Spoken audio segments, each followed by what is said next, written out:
करेंगे। तो नंद नंदन श्री कृष्ण का विवाह तो किशोरी जी से हुआ, देवकी नंदन ठाकुर जी का विवाह रुक्मणी जी से हुआ। ये एक बात। दूसरी बात, किशोरी जी ठाकुर जी से विलग नहीं है। किशोरी जी कौन है? ठाकुर जी की ही आह्लादनीय शक्ति है। अपनी शक्ति से प्रेम किया जा सकता है, अपनी शक्ति को स्वीकार किया जा सकता है, पर विवाह तो उससे किया जाता है जो हमसे विलग हो, जो हमसे अलग हो। किशोरी जी अलग नहीं है ठाकुर जी से। कृष्ण प्रेममयी राधा, राधा प्रेममयो हरि, जीवने निधने नित्यम, राधा कृष्णौ गतिर्मम। कृष्ण चित्तस्थिता राधा, राधा चित्तस्थितो हरि, जीवने निधने नित्यम, राधा कृष्णौ गतिर्मम, राधा कृष्णौ गतिर्मम। कृष्ण प्राणमयी राधा, राधा प्राणमयो हरि, जीवने निधने नित्यम, राधा कृष्णौ गतिर्मम। जैसे मैं और मेरी आत्मा अभी एक हैं, पर श्वास रुक जाने पर वो आत्मा अलग हो जाएगी। ठीक वैसे ही किशोरी जी ठाकुर जी की आत्मा हैं। लीला संवरण के लिए वे दो रूप धारण करके विचरण कर रहे हैं। नहीं तो किशोरी जी अलग नहीं है, ठाकुर जी में ही है। एक प्रकार से ऐसा कह दूं तो कोई अतिशयोक्ति नहीं। रुक्मणी जी का विवाह कृष्ण से हुआ, रुक्मणी जी का विवाह किशोरी जी से भी हुआ है। किशोरी जी और कृष्ण दोनों सम्मिलित रुक्मणी जी के वर्ण करता है। ये बड़ा गूढ़ मूल रहस्य है, इसको समझना बहुत ऊंचे स्थिति की बात है, पर यह वास्तविकता है। किशोरी जी अलग नहीं है ठाकुर जी से, वो प्राण हैं, और प्राण तो सदा अंदर ही रहते हैं, चित्त में ही रहते हैं। और सबसे बड़ी बात, विवाह उससे किया जाता जो आपसे अलग है, विचारों में अलग, देह में अलग, आत्मा में अलग, सब चीज में आपसे अलग है। अलग वस्तु को स्वीकार किया जाता है, पर जो अपनी है उसको थोड़ी स्वीकार करते हैं। इसलिए प्रकट भागवत में विवाह का वर्णन नहीं, पर गर्ग संहिता आदि ग्रंथों में किशोरी जी से ठाकुर जी का विवाह हुआ, ब्रह्मा जी ने कराया, बांडीर वन में कराया, खूब आनंद से कराया, उसकी पूरी कथा आती है।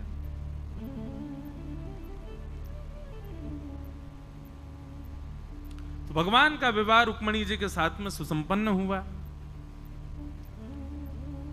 भगवान का दूसरा विवाह जाम्बती के साथ में हुआ।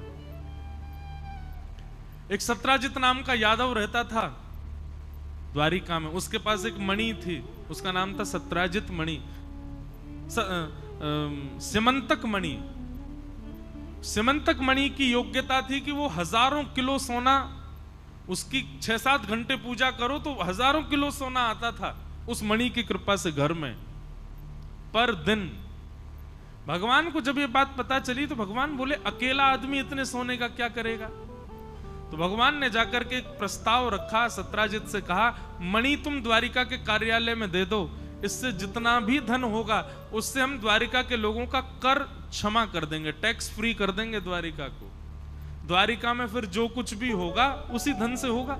और रही बात तुम्हारी मणि है तो तुम जितना कहोगे हम तुमको उतना दे दिया करेंगे। भगवान की बात भी सही थी, लेकिन सत्राजित बोला कि नहीं, मेरी मणि है, जितना धन आएगा सब मेरा है, मैं किसी को नहीं दूंगा। भगवान बोले, एक बार ही आग्रह करना चाहिए, चाहे भाई से करो, चाहे मित्र से करो, चाहे बच्चों से करो, चाहे पत्नी से करो, आग्रह केवल एक बार करो, 2 बार नहीं। भगवान ने एक बार आग्रह किया, सत्राजित ने नहीं मानी बात, ठाकुर जी चले गए। लेकिन वही बात है, कई बार समय ऐसा हो जाता है कि आपने कोई गड़बड़ी नहीं करी, लेकिन फिर भी समय की वजह से सारा आरोप आपके ऊपर आ जाता है। बहुत ध्यान से सुनिएगा, आज की जो कथा है ना, ये हम सब गृहस्थियों के जीवन के लिए कथा बता रहे हैं ठाकुर जी। अब ठाकुर जी ने क्या किया, मणि मांगी, मणि उसने नहीं दी। 3 दिन बाद सत्राजित का छोटा भाई प्रसेन, वो मणि पहन करके कहीं गया, सबको दिखाता हुआ जा रहा था, वन में जैसे गया, शेर ने मार करके उसकी मणि अपने पास रख ली।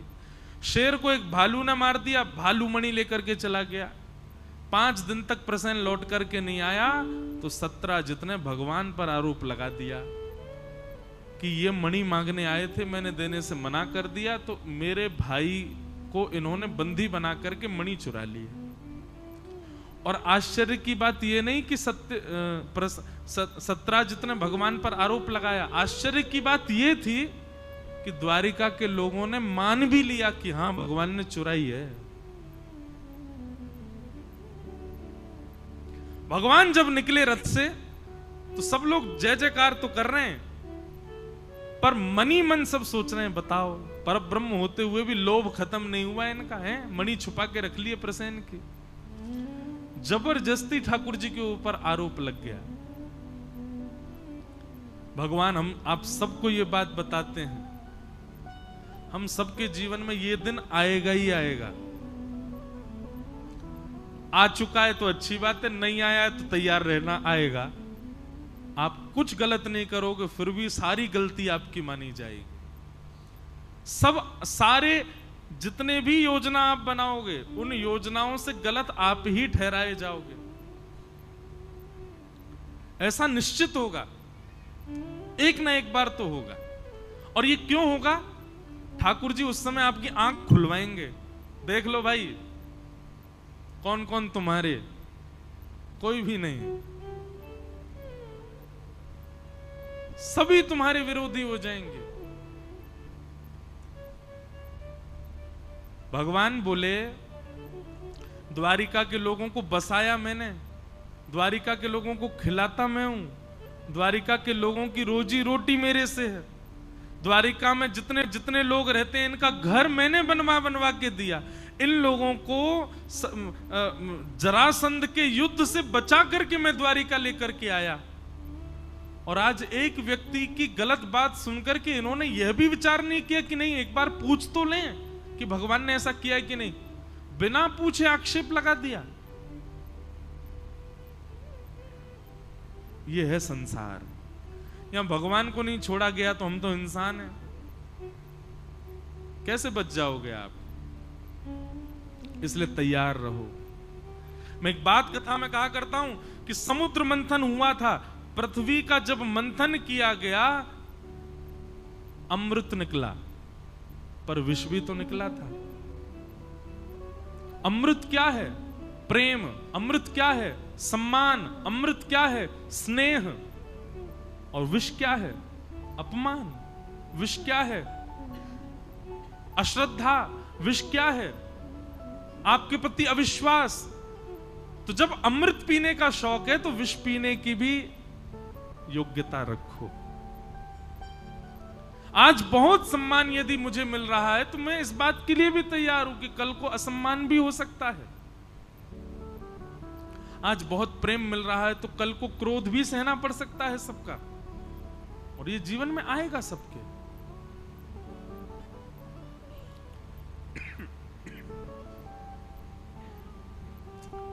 तो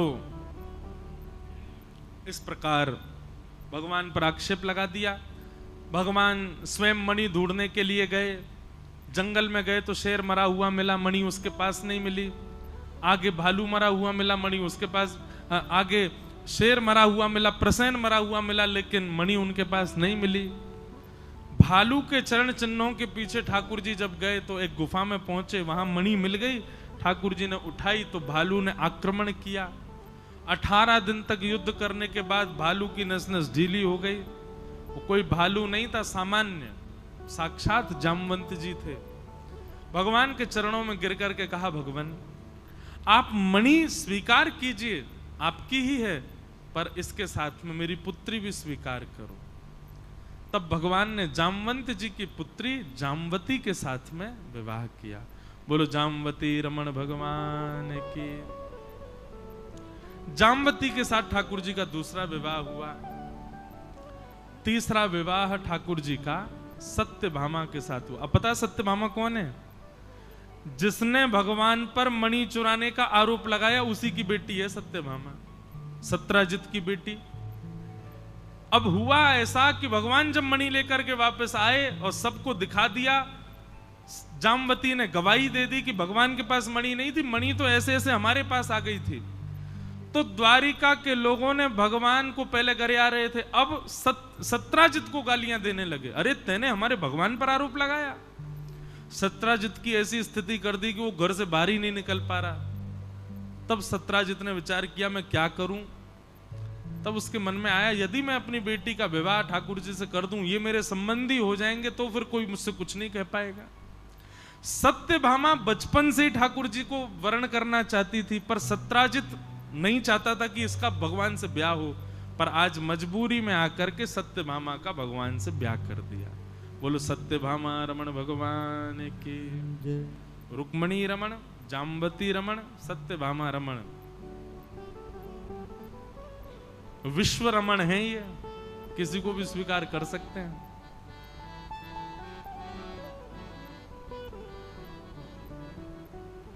चौथा ब्याह ठाकुर जी का हुआ। श्याम सुंदर श्री यमुने महारानी की जय। श्री यमुना जी के साथ ठाकुर जी का चौथा ब्याह हुआ। मीठे रस से भरोड़ी महारानी लागे, महारानी लागे, मन प्यारो प्यारो यमुना जी रो पानी लागे। रस से भरोड़ी महारानी लागे, महारानी लागे, मन प्यारो प्यारो यमुना जी रो पानी लागे। मीठे रस से भरोड़ी महारानी लागे, महारानी लागे, मन प्यारो प्यारो यमुना जी रो पानी लागे। मीठे रस से भरोड़ी महारानी लागे, महारानी लागे, मन प्यारो प्यारो यमुना जी रो पानी लागे। ये मैया का नृत्य देख के तो मेरा मन करता मैं नाच लूं इनके संग, लेकिन इतना आनंद। ये हमारी पंढरपुर की गोपी हैं, 102 वर्ष की आयु है इनकी, और आप लोग देखो कुर्सियों पे बैठ गए हो, इतने युवा युवा होके भी। भाव से गाओ। श्री पंडरीनाथ भगवान की गृहिणी है हमारी यमुना जी। मीठे रस से भरोड़ी महारानी लागे, महारानी लागे, मन प्यारो प्यारो यमुना जी रो पानी लागे। रस से भरोड़ी महारानी लागे, महारानी लागे, मन प्यारो प्यारो यमुना जी रो पानी लागे। प्यारो प्यारो यमुना जी रो पानी लागे। मन प्यारो प्यारो यमुना जी रो पानी लागे। हे कान्हा नित मुरली में तेरे सुमिर बारंबार। नारद मुरली में तेरे सुमिरे बारंबार। कोटिक रूप धरे मन मोहन तो न पावे पार। कोटिक रूप धरे मन मोहन,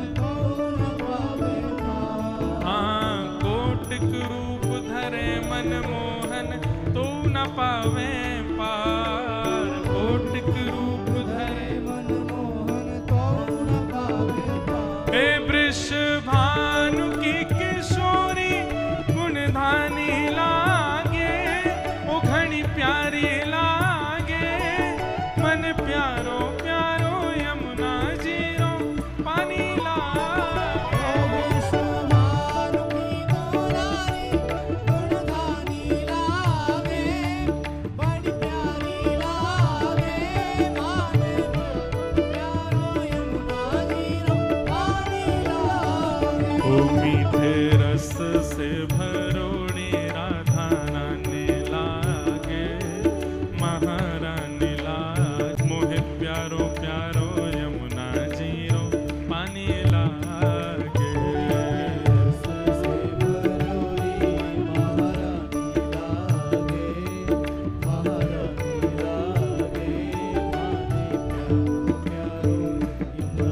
श्याम सुंदर श्री यमुना मैया की।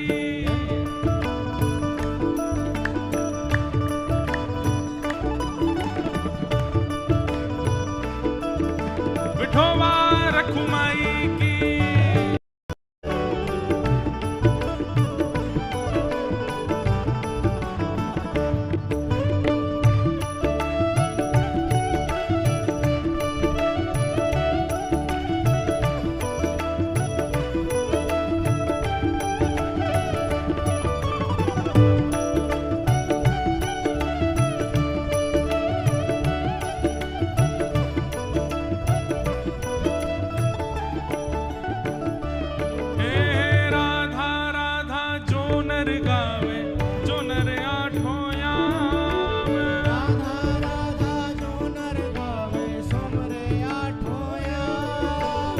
राधा राधा जो कोई गावे निस दिन आठों याम।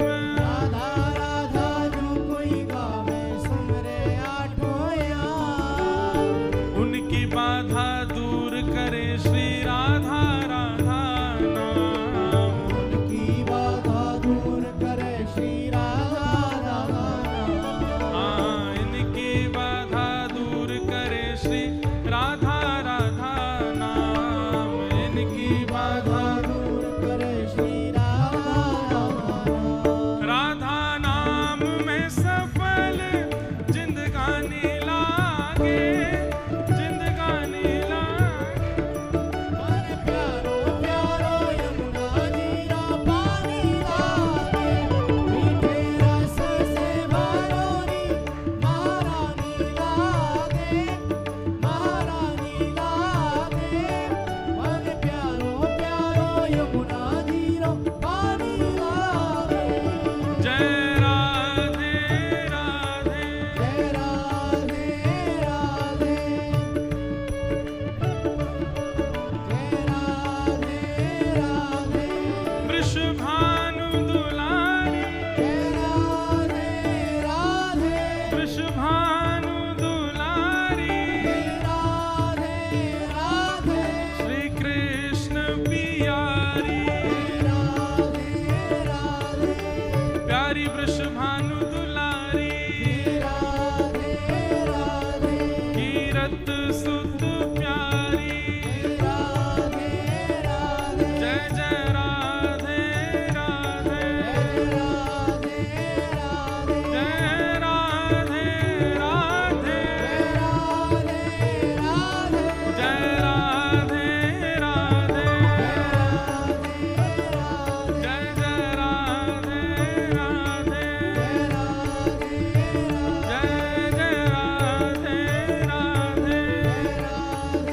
जय जय राधे राधे। सब प्रेम से गाओ, सब भाव से गाओ। हमारा परम सौभाग्य झालरिया मठ डीडवाना के पंडरपुर लक्ष्मण बाग से महाराज जी के प्रतिनिधि श्री योगेश शर्मा जी पधारे। आपको बारंबार वंदन। संत जनों का आगमन कथा में होता ही रहा, मानो संतों के स्वरूप में साक्षात श्री पंडरीनाथ भगवान ही आ रहे थे। विठ्ठल विठ्ठल